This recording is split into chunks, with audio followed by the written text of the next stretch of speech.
नमस्कार. ओंकार क्लासेसच्या सर्व विद्यार्थ्यांचे बायोलॉजीच्या या व्हिडिओमध्ये स्वागत आहे.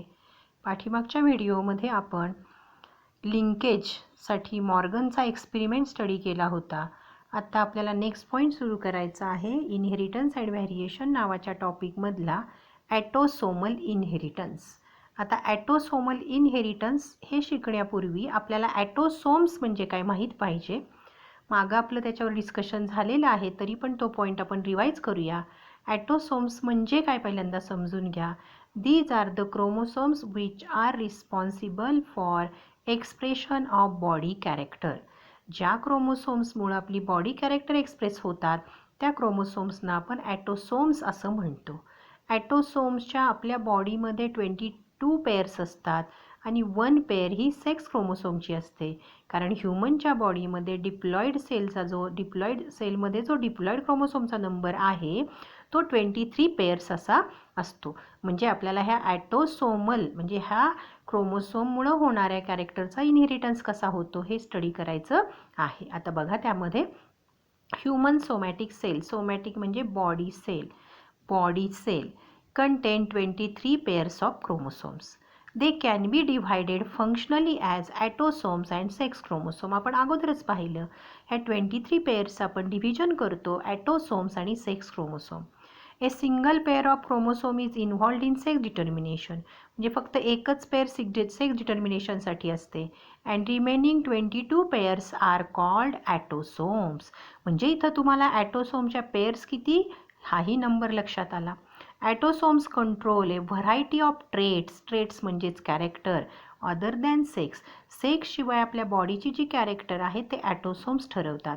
These traits are called autosome linked traits. आणि ह्या सगळ्या ट्रेट्सना आपण म्हणणार आहे autosome linked traits. Transmission of, आता इथं डेफिनेशन तुम्ही बघायची आहे. Transmission of body character other than the sex linked traits from parents to offspring through autosome is called autosomal inheritance. आता तुम्हाला इथं डेफिनेशन लक्षात ठेवावी लागेल.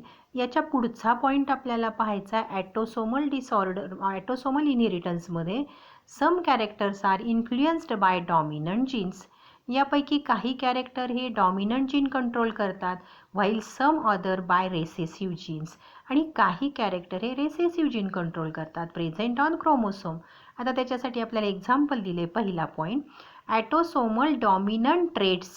ॲटोसोमवरती असणाऱ्या डॉमिनंट जीनमुळं होणारे आपल्याला पाहायचे traits like widow's peak and दुसरा डिसीज त्यांनी दिलेला आहे हँटिंगटॉन्स डिसीज. आता पुढचा पॉईंट आहे ॲटोसोमल रेसेसिव्ह ट्रेट्स. त्याच्यामध्ये फिनाइलकीटोन्युरिया PKU, सिस्टिक फायब्रोसिस आणि सिकल सेल ॲनिमिया. आता त्याच्यामध्ये पहिला पॉईंट आपण पाहूया विडोज पीक. आता याच्यावरती तुम्हाला शॉर्ट नोट येऊ शकते. 4 पॉईंट तुम्हाला लक्षात ठेवायच्यात. पहिल्या ही डायग्रॅम आहे. डायग्रॅममध्ये फोरहेडवरती तुम्हाला विडोज पीक कसा आहे तो दिसतोय आणि दुसऱ्यामध्ये स्ट्रेट हेअरलाईन दिसतीये. आता बघा, ए prominent V-shaped hairline on forehead is described as widow's peak. आता प्रॉमिनंट V-shape जर हेअरलाईनचा असेल फोरहेडवरती तर त्याला विडोज पीक असं म्हणतात. पुढचा पॉईंट त्यातला, it is determined by autosomal dominant gene. ते कोण कंट्रोल करतं? ॲटोसोमल डॉमिनंट जीन कंट्रोल करतात. Widow's peak occurs in homozygous dominant. म्हणजे ज्याच्यामध्ये कॅपिटल W आहे त्याच्यामध्येही आढळतं. And heterozygous individual also. म्हणजे कॅपिटल W स्मॉल w म्हणजे दोघांच्यातही आढळतं. इंडिव्हिज्युअल्स विथ होमोझायगस रेसेसिव्ह, जो इंडिव्हिज्युअल होमोझायगस रेसेसिव्ह आहे स्मॉल w जीनोटाईप, त्याच्यामध्ये मात्र तुम्हाला स्ट्रेट हेअरलाईन बघायला मिळते. म्हणजेच विडोज पीक त्याच्यामध्ये बघायला मिळत नाही. आणि हे ॲटोसोमनी कंट्रोल केलेलं कॅरेक्टर असल्यामुळं both male and females have equal chance of inheritance. म्हणजे विडोज पीक हे कॅरेक्टर मेलमध्येही बघायला मिळेल, फिमेलमध्येही बघायला मिळेल आणि दोघांच्यामध्ये आपल्याला इक्वल चान्सेस असतात. एवढे पॉईंट्स आपल्याला लक्षात ठेवायचे. याच्यानंतरचा पॉईंट आपल्याला पाहायचा आहे phenylketonuria PKU. It is an inborn metabolic disorder, मेटॅबॉलिझमच्या संबंधित disorder, dysfunction caused due to recessive autosomal genes. आपण वरती डॉमिनंट जीन पाहिले, इथं रेसेसिव्ह आहेत. When recessive genes are present in homozygous condition, जेव्हा रेसेसिव्ह जीन हे होमोझायगस कंडिशनमध्ये असतात. आता इथं काय होतं त्यावेळेला, phenylalanine hydroxylase enzyme is not produced, हे एन्झाईम तयार होत नाही. आता हे एन्झाईम काय काम करतं, this enzyme is essential for conversion of amino acid phenylalanine into tyrosine. ते काय करत असतं, फिनाइल ॲलेनिन नावाच्या ॲमिनो ॲसिडचं कन्व्हर्शन टायरोसिनमध्ये करतं. Due to absence of this enzyme, हे एन्झाईम नसल्यामुळं काय होतं, phenylalanine is not converted into टायरोसिनमध्ये त्याचं कन्व्हर्शन होत नाही. हेन्स काय होतं, phenylalanine and its derivatives are accumulated, म्हणजे साठत जातात, इन ब्लडमध्ये साठतात, अँड सेरेब्रोस्पायनल फ्लूइड, आणि कशामध्ये साठतात, सेरेब्रोस्पायनल फ्लूइड. आता सेरेब्रोस्पायनल फ्लूइड काय आहे आपल्याला पुढच्या एका टॉपिकमध्ये कंट्रोल अँड कोऑर्डिनेशनमध्ये शिकायचं आहे, तरी तात्पुरतं समजून घ्या. सेरेब्रोस्पायनल फ्लूइड म्हणजे ब्रेनमध्ये जे लिक्विड असतं त्याला सेरेब्रोस्पायनल फ्लूइड असं आपण म्हणतो, की ज्याच्यामुळे ब्रेन सतत मॉइस्ट ठेवला जातो. आता इथं काय होतं त्याचा परिणाम, it affects development of brain.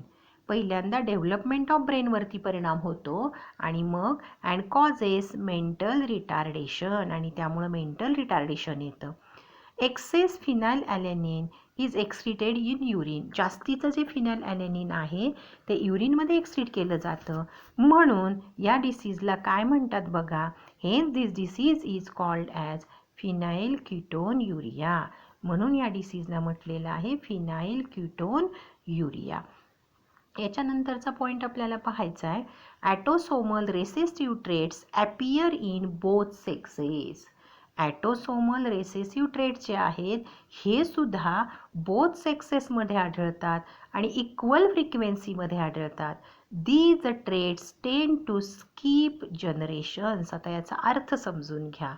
एका पिढीतून पुढच्या पिढीमध्ये जात असताना काही वेळेला हे कॅरेक्टर एखाद्या पिढीमध्ये येणार नाही, म्हणजे त्या जनरेशनला त्या इनहेरिटन्सपासून स्किप केलं जाईल. स्किप करणं म्हणजे आपण फ्री करणं, मुक्त करणं, सोडून देणं असं आपण म्हणतो. तसं एखाद्या जनरेशनमध्ये हे कॅरेक्टर तुम्हाला बघायला मिळत नाही. या पद्धतीनं आपण फक्त 2च पॉईंट आज स्टडी केले.